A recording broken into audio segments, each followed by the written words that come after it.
You're listening to Systemic Error Podcast. The failure was designed. MAGA accused of being Putin's puppet by former Trump aide, based on an article by Matthew Rosser. Trump's Russia problem is not a side story. It is the story. Scaramucci is the decoy.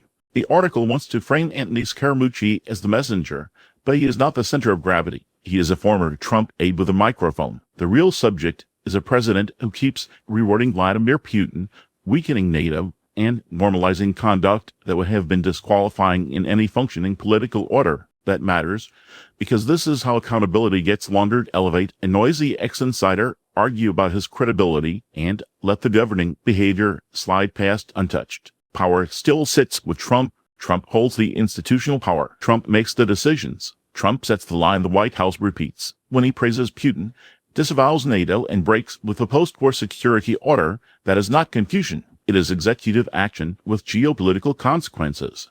The White House response in the piece proves the point. It does not answer the substance. It stares at Scaramucci's resume. That is a dodge, not a defense. This is not misdirection. It is alignment. The source lays out enough to see the pattern. Trump has been tied to Russian disinformation efforts in the Mueller report, has surrounded himself with Russia-adjacent operatives, and has encouraged Moscow's attacks on a political rival. Scaramucci is also pointing to Russia's documented payments to right-leaning influencers and to Trump's conspicuous refusal to attack Putin the way he attacks everyone else. That is not random drift. It is a consistent political style. Flatter the authoritarian abroad, weaponize grievance at home, and treat democratic alliances as disposable. Corruption is the operating system. The article also notes Trump's open use of the presidency as a profit engine, with more than $2 billion flowing to him since taking office. That is not an embarrassing footnote. It is the governing model. A president who monetizes office is not merely breaking norms. He is converting public authority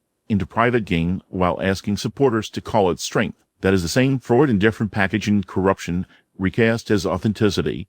Theft recast as populism. The real blame lands in the enablers. The most useful line in the piece is not Scaramucci's speculation about Putin owning Trump. It is the evidence that Trump's ecosystem keeps laundering the damage. Republican operatives, media allies, and paid influencers repeat the same lines, turn every scandal into tribal loyalty theater, and treat authoritarian drift as just another partisan fight. That is how the lie survives. Not because it is subtle, but because too many powerful people benefit from pretending not to see it. What this story actually reveals, the deeper pattern, is simple. A political movement that cannot defend democracy ends up bargaining it away for access, money, and narrative control. Trump is not an accidental deviation from Republican politics. He is what happens when a party rewards sabotage, rewards loyalty over law, and rewards grievance over governance. The scandal is not that one ex-aide says Trump may be compromised. The scandal is that the Republican Party keeps giving the question room to exist while pretending the answer does not matter.